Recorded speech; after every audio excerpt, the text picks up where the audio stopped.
And we're back! Welcome to the Prodigals Podcast, where we discuss all kinds of topics relating to faith and culture. We discuss topics not normally preached on the pulpit or talked about during Bible studies. That is why we are here for you.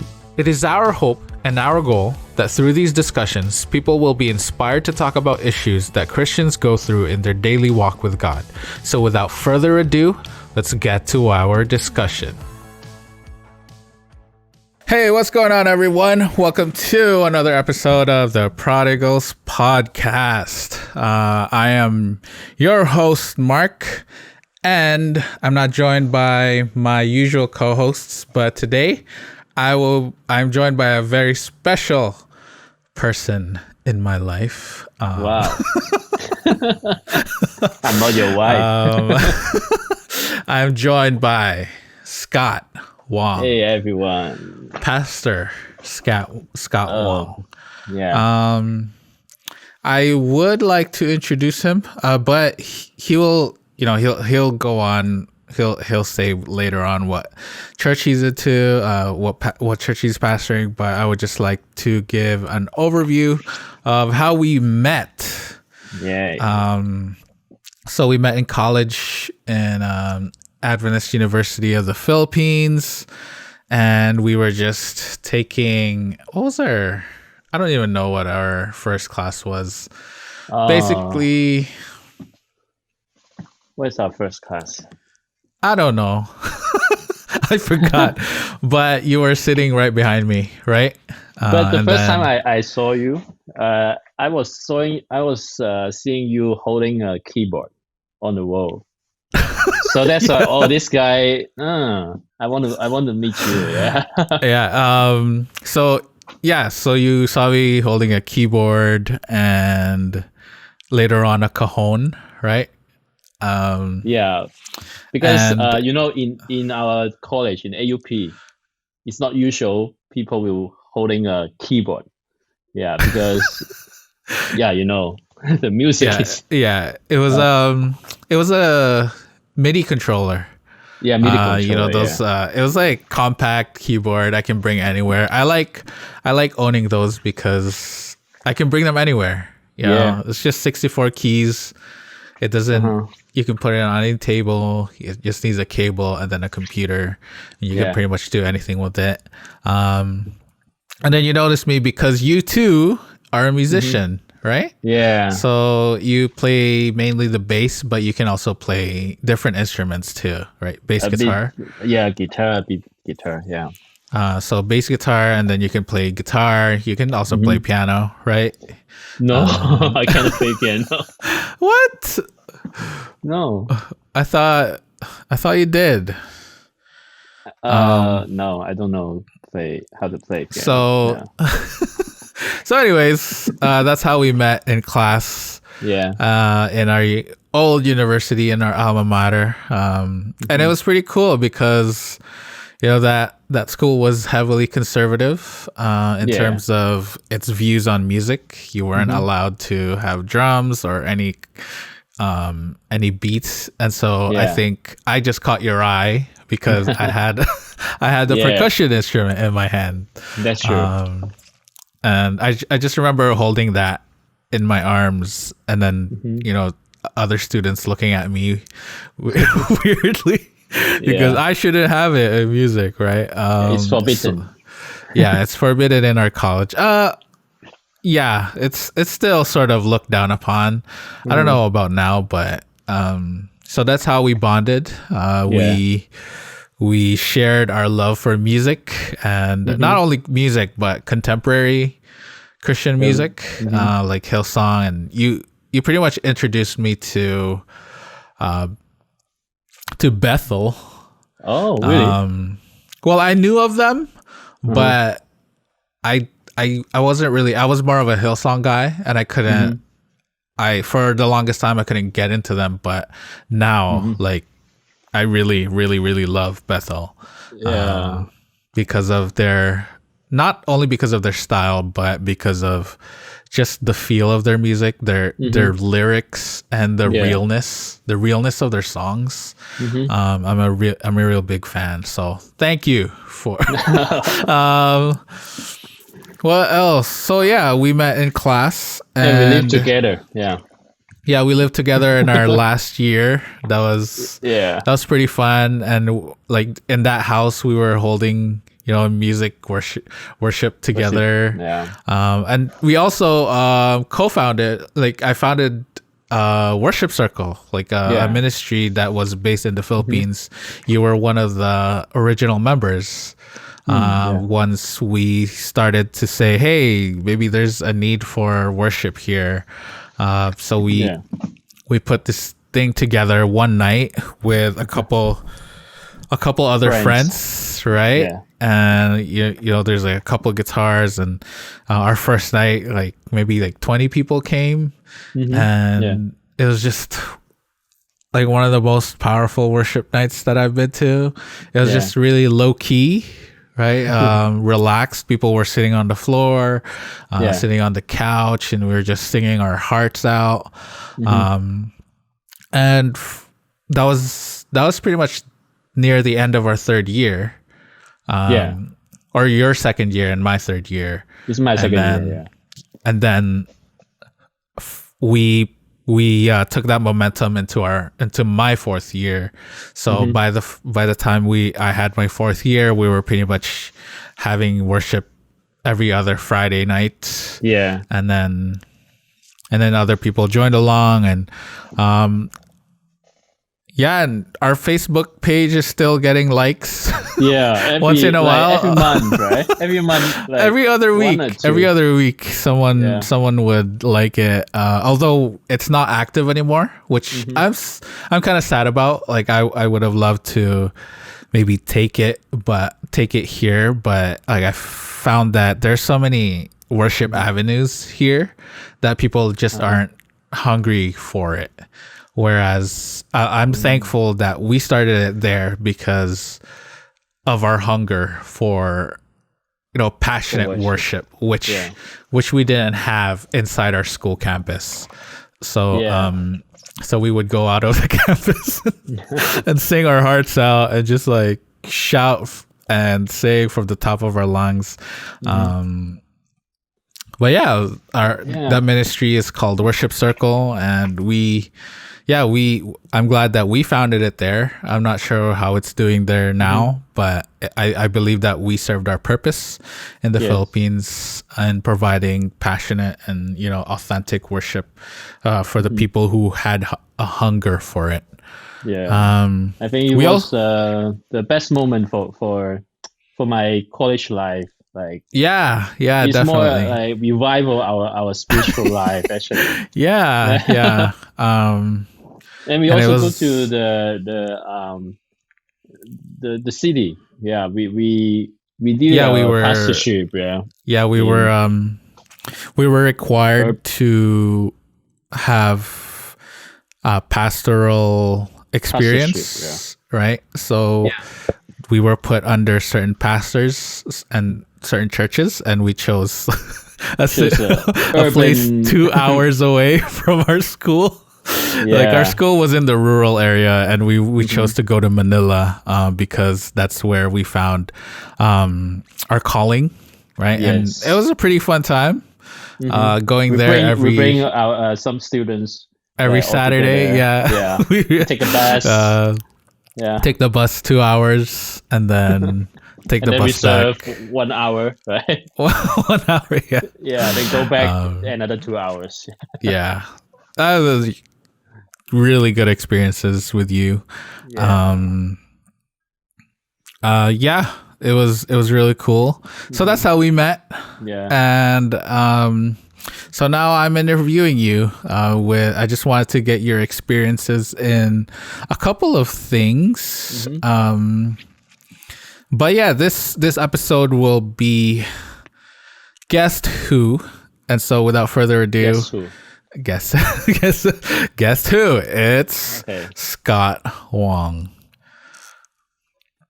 So I told you a little background of how we met, right? I told the listeners a background of how we met, but tell our listeners a little more about you personally. Like who is Scott Wong?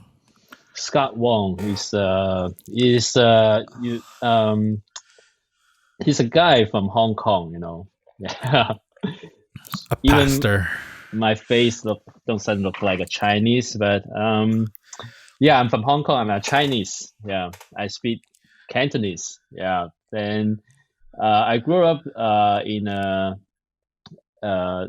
family who actually we don't have any religions. Yeah, so, but since my sister joined study in uh, a high school, is a Christian high school, so she bring the religions, like bring the beliefs to she brought the beliefs to our family. Then So it was yeah, your it's my sister. sister. Yeah. So, and then before I when I was still in the elementary school, so I really curious. Oh, what my sister did, like every week she went to the church. So I also joined the church in her high school when I was still in elementary school. Uh-huh. Then yeah, and I'm so enjoy it. So, and then I decided, oh, when I get to the high school, I have to study this school. Mm, So study the same school with my sister. So yeah. yeah, then then it happened. So when I was in like grade one, no, like because Hong Kong has a different like grading, right? The Yeah, education system. Yeah, we call it Form One. Okay, Form One is so uh then I got baptized already. Like I was 13, but I 13. yeah, That's 13. yeah. Then I got baptized. So actually, when I was thinking like I'm touched that I feel I'm going to baptize, but actually at that moment I didn't really like totally understand or really have a full understanding of my faith. Yeah, Hmm. and then I mean, yeah, yeah, neither. I everyone was did, right? baptized. I was baptized at 11. I Okay, didn't you're know. younger. It's normal. It's normal. Yeah, but I serve church very passionate. Like I can even stay at church until 12 in the evening. Oh, Yeah, wow. that's crazy. So my mom said, "Oh, the church is your home. This is the place. This our house is the hotel." Yeah, it's like that. Okay. Yeah, but there's one negative things because I worked like keep working. Then since I'm going to graduate it, um, my uh, since I'm going to graduate it, then my like my duty had to be cut it down because I'm going to take the exam.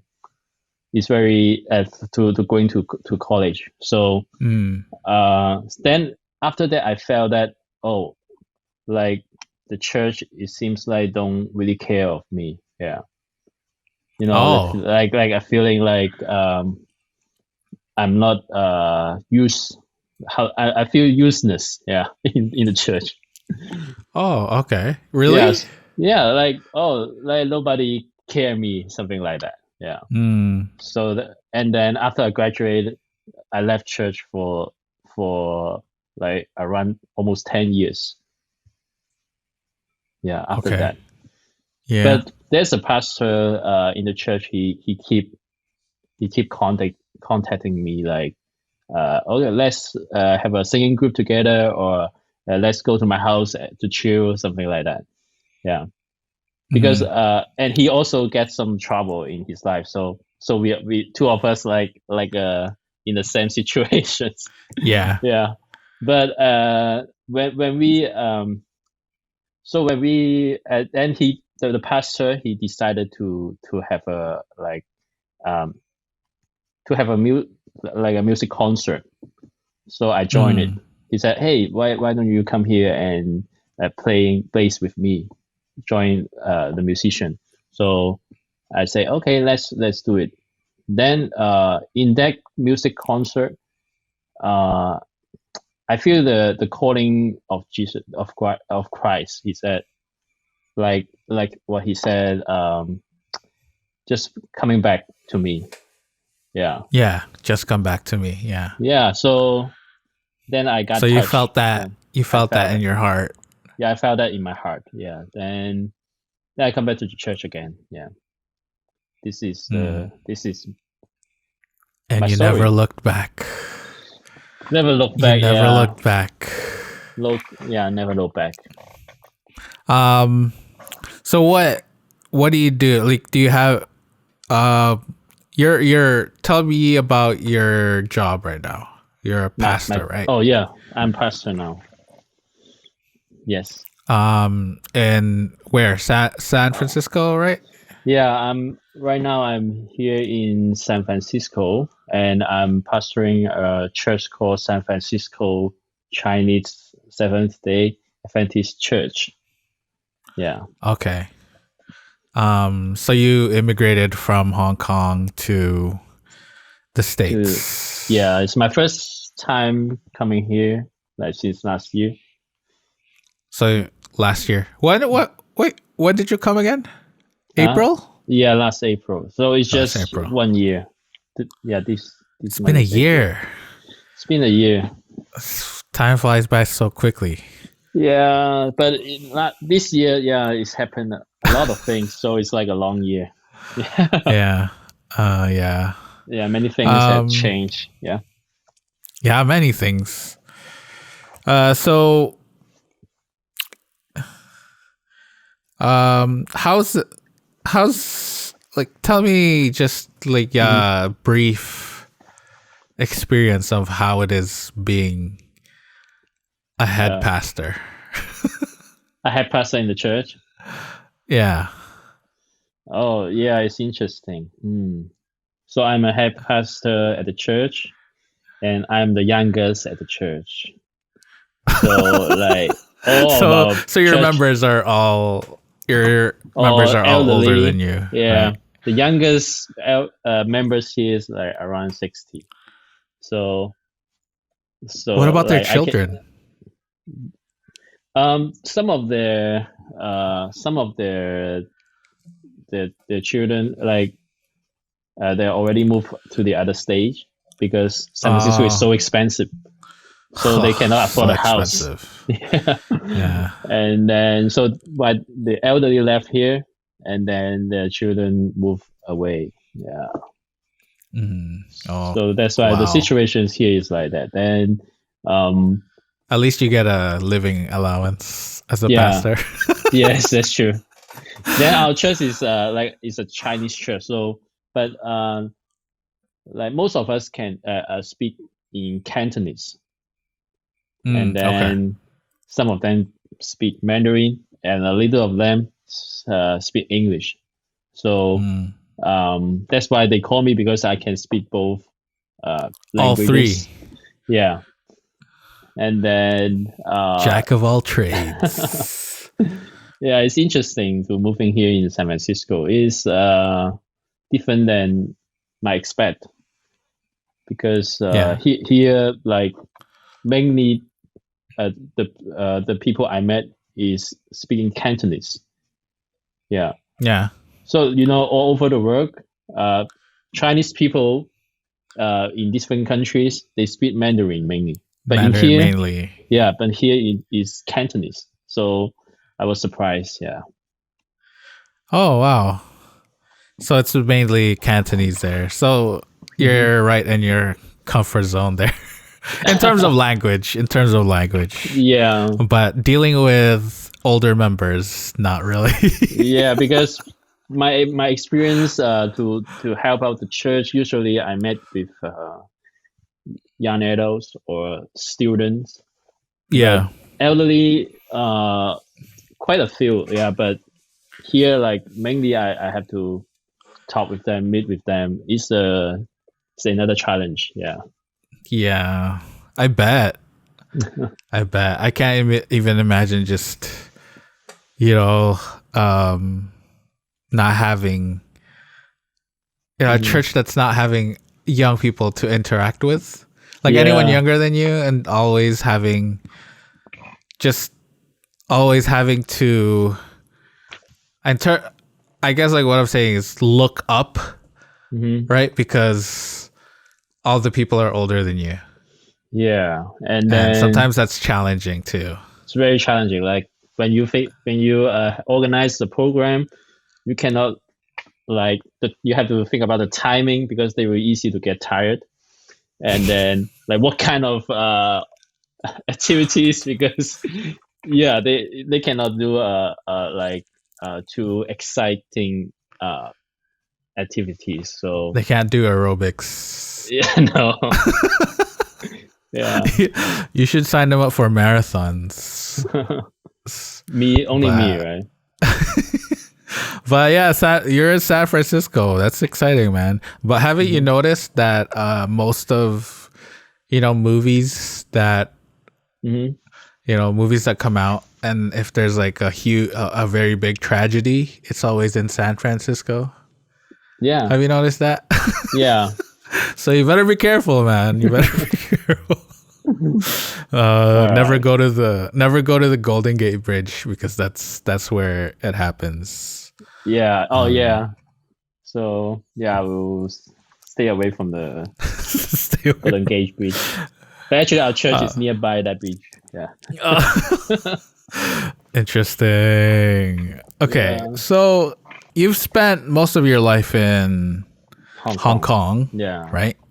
And a few years in the Philippines. Yeah. Like four, right? And also spent some time in Taiwan. Yeah. Like here and there, because you're visiting your girlfriend, partner. Yeah. And now you're in San Francisco. Yes. What do you think, in your observation, what are some of the biggest differences in Christianity in the West, in America, as opposed to Christianity in the East? In the East, in Hong Kong or Asian province, right? Yeah, Asian. Yeah. Yeah. I cannot say like the all Christian in America, because I just visit San Francisco only, right? Like the Bay Area. Yeah. So, but just what but what I'm experiencing that I was surprised that, because before I came to the US, I thought US is mainly like majority people will be a Christian. But when I came to San Francisco, it's not really like people not really talk about their religions or their faith, especially Christianity, because some of the, how to call that, like when I talk with people, when I say I'm a pastor, they will like suddenly stop the conversation with me. Right? Yeah, just let it die. Yeah, they don't want to talk about religious things, and then it's hard to. It's not really welcoming to talk about your faith, but in Hong Kong or in other Asian, like Hong Kong, Taiwan, and Philippines, it's easy to start the conversation with them. Like they are not they are welcome to talk with about Christianity or about some issues in the Bible. Yeah. So yeah.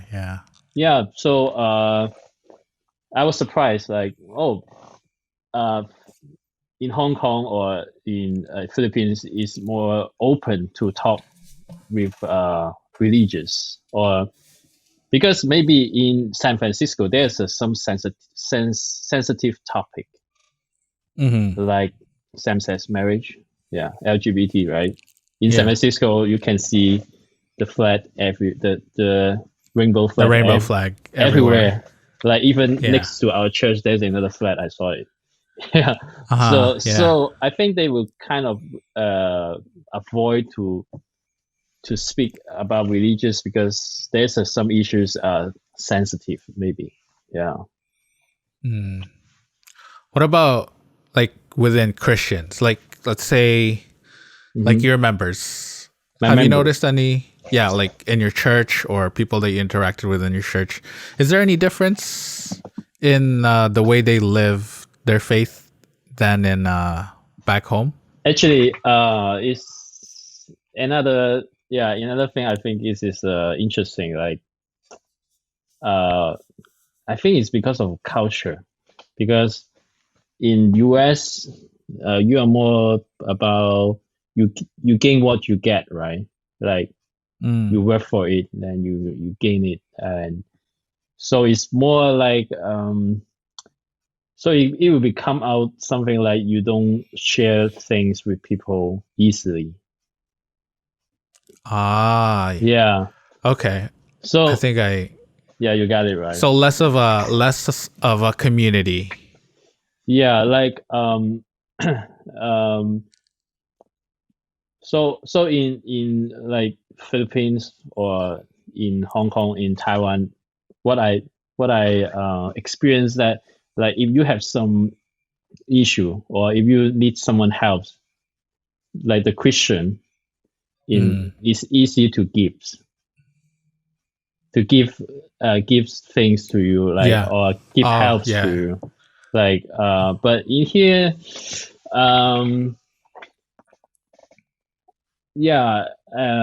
I'll say that I don't want to like It's it's offense my less of church that. members. Yeah, it's less of that. Yeah, right? it's not that, but that's what I'm experiencing in the Christianity. That's area. your experience. So Yeah, that's only my so experience. so what you're saying is that it's less of a community. Yeah, kind of. Right? Yeah. In terms of, first of all, sometimes people don't even share, right? Because like what you're saying is that when people share that they have some problems, like in the Philippines or in Asia, in Hong Kong, people are more open to sharing what they have to fix, maybe not fix, but to help that person. Yeah. And to deal with their problems better. That's true. Right? So you were saying that when people share, but then like I see that too in churches here in the States, and I think we talked about it in our podcast, is that people are not only are people less willing to help, but people are also less willing to tell people that they need help. Oh, yeah. Right? That's true. Yeah. So that's a really that's one thing that I think the church needs to learn. Yeah. Sometimes like they have problem, they won't share because they thought, oh, this is my problem, I can fix it. Yeah. Yeah. And that just, I think that's even like making it a bigger cycle, right? It's just making the cycle go on and on, where people don't want to share, and so they don't receive the help. And then like there's people also, because they think that, oh, I dealt with my own problem, they can deal with their own problem. That's so true. Less of a community, less of a unity, I guess, in terms of trying to help each other out the way that the Bible tells us to help each other. Yeah. And maybe the way they help is different. Like, maybe not really directly. I have no idea. Because I just came here for a year, so maybe some of I cannot see very clearly in the west side. Yeah. But another thing is I think it's all about the culture too. Like in Asia setting, we love a big group of people, right? Like eat all together in a group. Like go to someone's house, but you can feel the house, Yeah. people's. Yeah. But in here, like if you visit someone, like 4 to 5 is the people's in the house is, you can say it's a large group already. Yeah. Oh, you think so? Yeah, like Wow. they don't want to invite much They don't many want to people. invite Yeah, much. many people in the house. It's in San Francisco. I mean, maybe because the house in San Francisco is small. Yeah, Oh. they cannot fit in too many people. So when they invite someone to their house, they don't want that much people. And also maybe the COVID. Yeah, I don't know. But when I came here, I experienced that, like every time I visit someone's house, it's not more than 5. 5. Yeah, That's yeah, interesting. yeah. That's interesting. But in Hong Kong, like we would like to have many people in a house. So even our house is very small, we will invite Yeah, it's 10 smaller than and 12 of them. smaller than San Francisco, right? Yeah, but we can like, okay, everyone standing here, don't move. Yeah, but Yeah. but we enjoy it. Yeah. Yeah. So that's Yeah, kind of so different. less of a yeah, I guess that's the thing. So people don't like big numbers. Yeah, I think in here is like that. Yeah, I can feel But that. then that goes back to your point where it's less of a community, right? So maybe people are just like willing to invite certain people and not others, which is their own. Like I'm not saying that that's wrong, and I'm not saying that you should fill up your house because that's the right thing to do. It's just a difference in culture. Yeah, it's different in the culture. Like maybe they would like to treat the guests very very sincerely, so they don't want to have like too much people. So maybe some of the guests, they will think about, they will didn't care them, like treat them very well. Yeah, so Yeah. they will have like invite certain people so they can serve them as very closely. Better, right? Yeah, better. More intimate.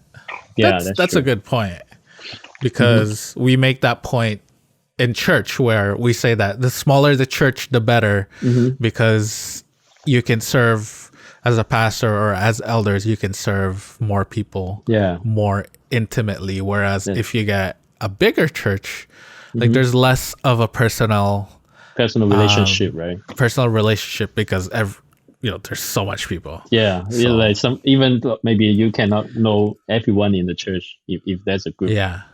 A big numbers of the church. Yeah. Yeah, and maybe you can even use that to your advantage.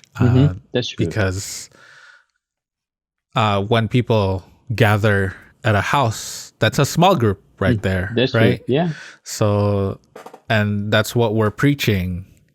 That's what I like to preach. And like the people that I talk to is that church should go away from just going to church in a big setting, but more into small groups. Yeah. Because that's where more transformation happens. That's where community happens, and that's where people feel like they belong. Yeah, that's true. They're belonging in the church. Yeah. The small groups. So those are small groups. Have you tried implementing small groups at your church? I tried once, but it's not easy to. Yeah, I started a small group like half year ago. Like we start from 4 of us. Okay. And then sometimes it's easy, like because of one of them, they have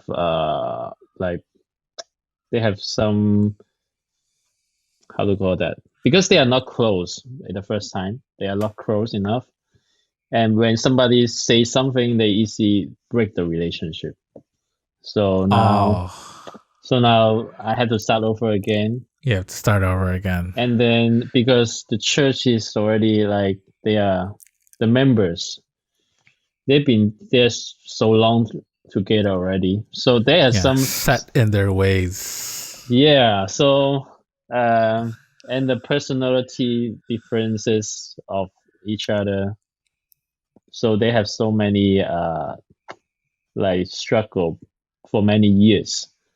So when I started a small group, yeah, it's not easy. Yeah, compared it's definitely with like not all easy. freshmen. Yeah. Yeah, and I think like you definitely have to find people who have like-minded, who are like-minded as you, in order to start a really foundational small group. So like I'm praying that you find those people, man. Yeah. But our church should have not much of people I can choose. Yeah.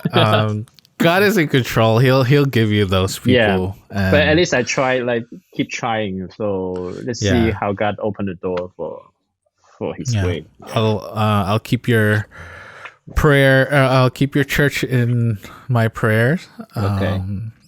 Hopefully you can make some headway there. And yeah.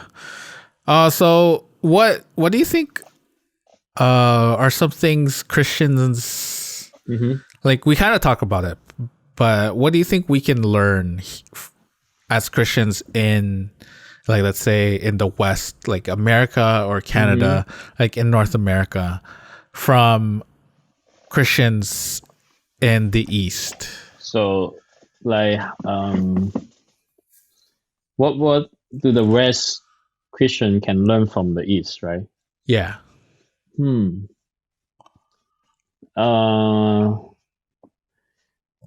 From, let's say, in Hong Kong, you know, they are so busy, but they are busy, but they will spare many time, like spare sometimes in weekday and in the and in their weekend to the church, like so even they are working like after work, even it's late, they will still come to the church to have a small group or have a prayer meeting. Wow. Yeah, so I think but in here, like, it's how to say that, like, is respectfully. In the Western culture, it's more like they have to have their private time more than like to have a gathering. Yeah, that's what I feel in here. Like, they have to, like, at night, like especially weekday, they have, but which is sometimes, like, we can say is also a good thing because they will spend time for their family, right? But if by any chance they can, like, spend more weekday times, like morning time or like before the work, they can share some their thought of the Bible in the group chat, let's say like that, and that will be I think, yeah, that will be more helpful for the spiritual maturity. Yeah, I just say in Hong Kong. Okay, Hong Kong is like, so we have many group chat, like WhatsApp group. So I think they will share some of the Bible, like daily devotion, and then it's not only the church pastor share it, like every church members will share it by schedule. So I think can we say that we can, because I'm not sure that other Western Christian will do it. It's only in my viewed in my church, but I cannot like say, oh, it's all Western Christian. I think It's like that. yeah, I think I get what you're saying. And I think that makes sense. Like the Like when you personal said time, that, right? yeah, where in the East, right? Like in Hong Kong, let's say Hong Kong is one of the busiest cities in the world. And I find out like they feel like they really enjoy to do busy thing, you know. yeah. Yeah. And it's not easy making money in Hong Kong, right? But That's also and at the same time, the cost of living is really high. So I can see people working and working and working just to provide food, just to provide their rent. But then that doesn't take away from Yeah. people living together as a church. Yeah, that means they Right? still have time. Can They still have spare they some time. still Yeah. not that they have time, but they make time. Yeah, they make time for that. They make time for to live as a church, and they make time for their relationship with God. Yes. And to live together and spend time at church or like with the church. Yeah. Whereas here in North America, I find that although there's like the work and life balance is much better in terms of, the pay that you get is, even if you're getting minimum wage, you can still live with that and pay rent and do all these things. But then it's much less of a desire. There's much less of a desire to, after work or after the school or whatever, to spend time with God, spend time in devotional, but also spend time with each other in the church. Yeah. And I think you're saying that's only your that's only your My view, right? like you can't your My view or experience. your experience, but Yeah. I see that as a whole, like that can be a general thing, like as a whole in North America or the Western society, whereas life is so much easier here in terms of the cost of living, Yes. and in terms of living comfortably, in terms of finances and health. But still, like you people are so comfortable that they don't make time for God. Like that's, I see that. So Oh. Yeah. So yeah, that's what I'm experiencing in here. Yeah. So, that's only your first year, right? So yeah. So I'm still you'll get adapting. to. I'm excited for you to experience more challenges. So I feel like I'm like when I came here, it feel like maybe I was too busy in Hong Kong. So when I came here, I feel like I want to work more, but I cannot. I can't. Yeah, because others is not really have a same like how to call that, like they will not like the how to call that, the others they will not work hard like this. Yeah. So I have to stop. Okay. Yeah. You have to stop. Yeah. Then I'm afraid that one day I will like I don't have motivation to do that. Yeah. This is my challenge. Yeah. That's your challenge. So you can like doing reach people outside. Yeah, like doing the activity. I thought, oh, maybe during the weekday night time it would be a good idea. But seems like at the weekday night time they will not join any like religious programs. they said, oh, maybe weekend, they have more time to do that.